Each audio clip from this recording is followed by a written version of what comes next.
কৌস্তব বাগচি কংগ্রেসের মধ্যে থেকে কংগ্রেসকে লাইনে আনার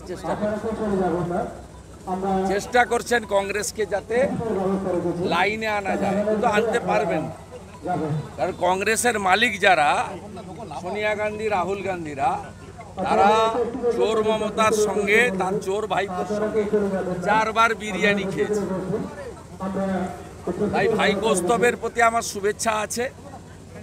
তারা যদি লড়তে পারেন লড়ুন, কিন্তু আলটিমেটলি বাংলায় বিকল্প হচ্ছে বিজেপি।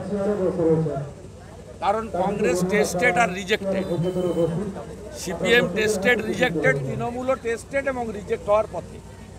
ডবল ইঞ্জিন সরকার উত্তরপ্রদেশ, আসামের মতো কেন্দ্রে এবং রাজ্যের একসঙ্গে মিলে কাজ।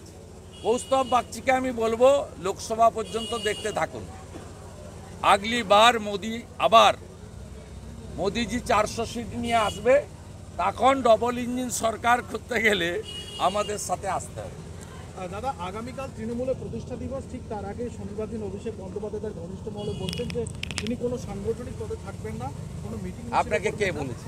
তার ঘনিষ্ঠ মহল কে বলেছে আপনাকে এটা? কে বলেছে? তিনি এমন বড় নেতা, কি দার্শনিক, যে তার ঘরে চা খেতে বসে কি বলেছে তার উত্তর আমাকে দিতে হবে?